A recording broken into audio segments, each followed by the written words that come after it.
What's up, Whackpack? Eugenius here. Hope you're all well. Back again, and we're going to discuss the new Les Exclusifs de Chanel, which hasn't been released in North America yet.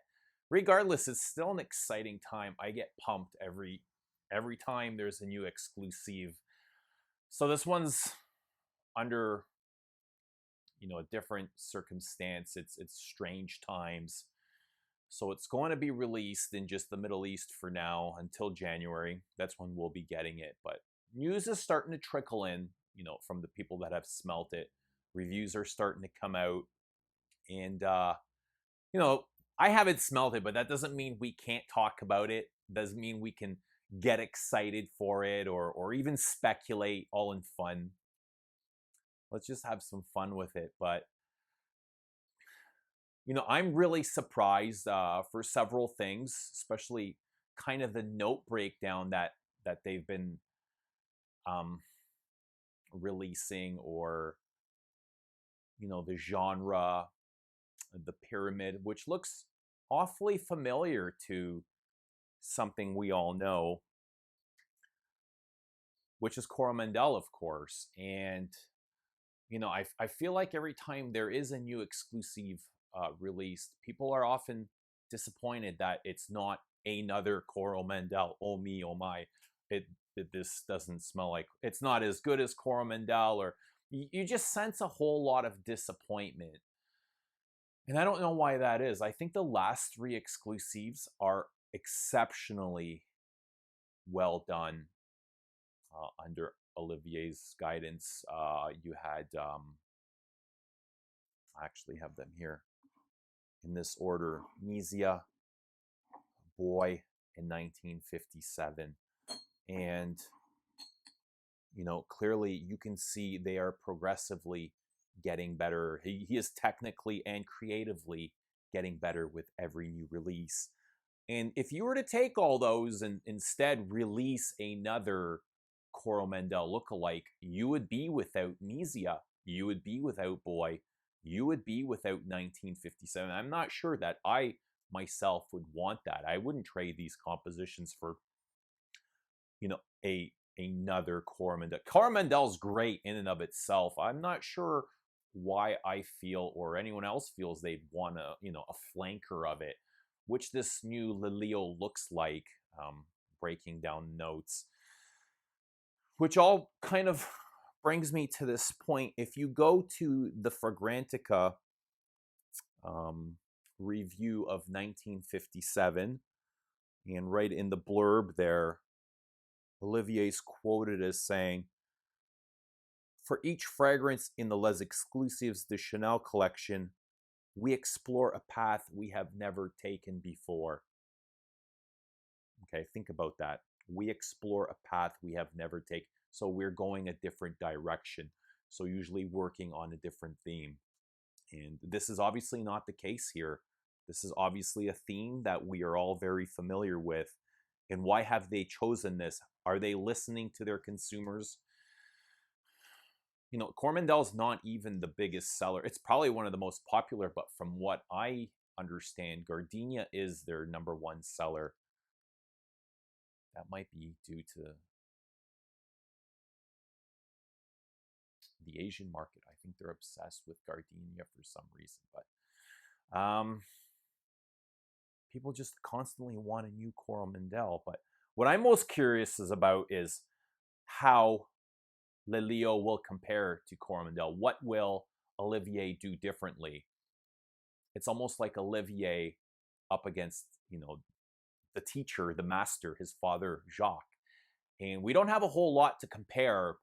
A lot of the things they've been releasing have been differently, except for, they both did a version of Lavender. Jacques did Jersey, and Olivier did Boy, and both are absolutely beautiful.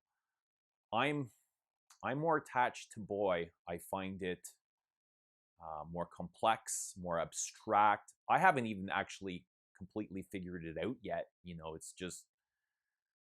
It's a lot, and it's definitely more than just lavender. I feel like Jacques' jersey is much more linear and almost like a Soliflor. It's just focused mainly on lavender. You know, obviously it's got vanilla and musk and stuff, but I mean, it's very elegant and it's beautiful and well made. It's just it's much more easier to understand than boy. A boy, you know, when I wear boy, it's abstract and I'm thinking about it and I'm trying to conquer this whatever it is that Olivier has tried to conjure up, and it's definitely, to me, it's much more interesting than Jersey. So I'm definitely like I won't lie, I think I won't be disappointed with Le Leo. I think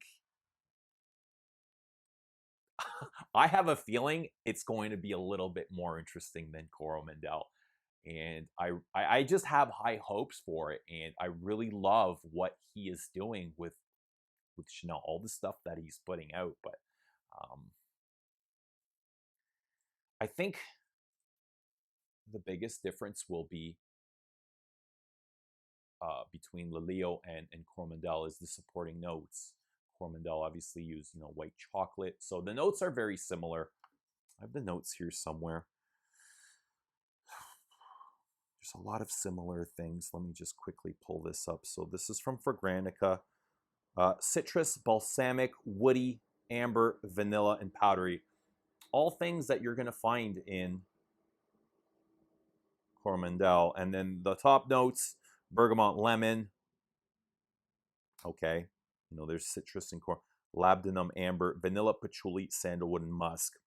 Everything seems to be there in Coromandel. I'm not sure if it has musk, but musk can mean many, many, many things. It could be, you know, sensual musk. It could be animalic. It could just be clean white nitro musks giving the fragrance a boost. But I found today on the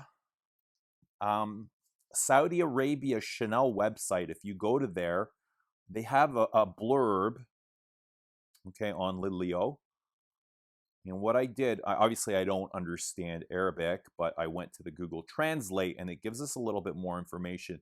Oh, it just talks about how Gabrielle was obsessed and passionate about her constellation and being attached to the lion. That's all.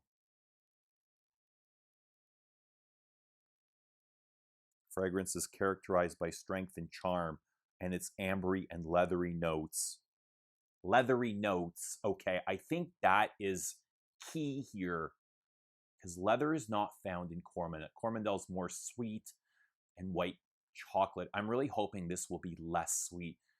Coromandel borders on aggressively sweet for me, coming from that white chocolate benzoin factor. So its ambery and leathery notes are softened by soft notes of vanilla and bergamot. So this is Google Translate's version. This composition is distinguished by its strong and attractive. Its amber and leathery notes are composed of notes of, it translated as giraffe, not sure what that means, and patchouli, and reflects unparalleled luxury and elegance. Then it goes on some more about Gabrielle did not allow her to be identified according to her sign. I think there might be a misinterpretation here, but she rather embraced him, the lion, as part of it. She was proud and passionate about him to the point of fully embodying him. Olivier spoke about not actually having this smell like a lion, but more about what the lion represents to Chanel.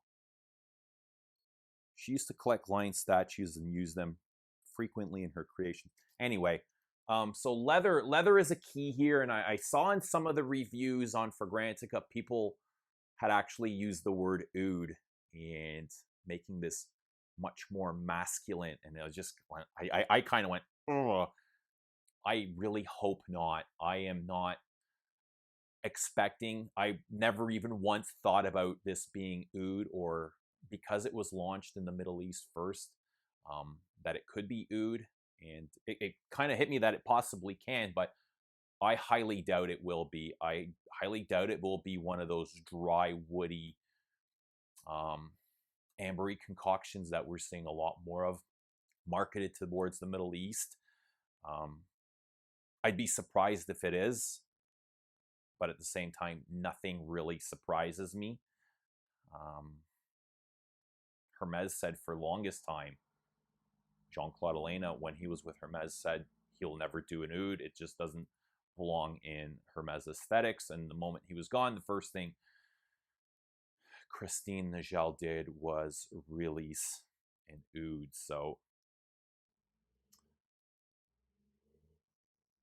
I'm really looking forward to this, and I think the whole make us wait for 6 months, I'm okay with it. You know, it just makes it all the more exciting, and it just is, you know, it is what it is, and I'm gonna go with it. But I'm really curious to see what's going to come out, review wise, what they're going to be talking about it.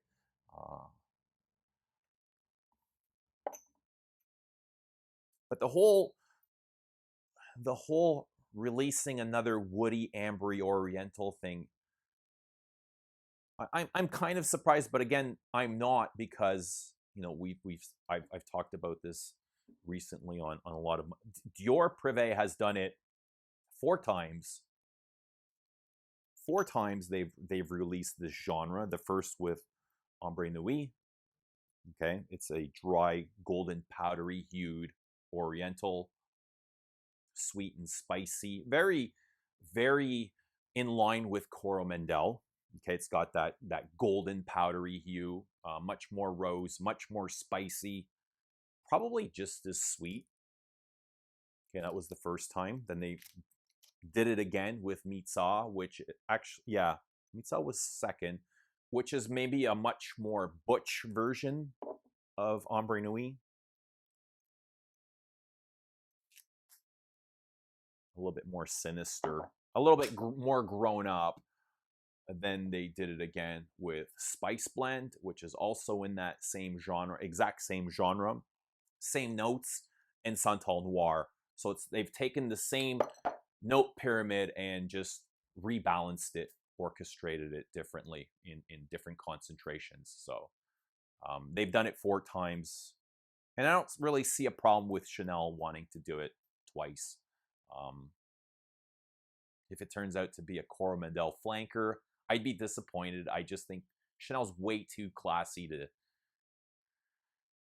do a flanker of, you know, something like that, just to capitalize on the success of Coromandel. But that's really all I wanted to say. I am excited for this. You know, I can't wait, to be honest. This is my favorite, one of my favorite lines of perfume. I think it's definitely one of the best, one of the better things going out there in modern age, as far as creation and even wearability. A lot of things are very, very creative, but they're unwearable. But that's a different story, different topic.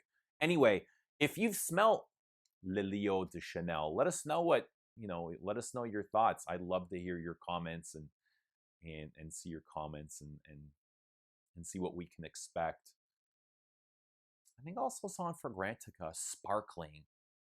I saw sparkling somewhere, which makes me think aldehydes, and it won't be a you know, a traditional dry, woody, ambery Middle Eastern release.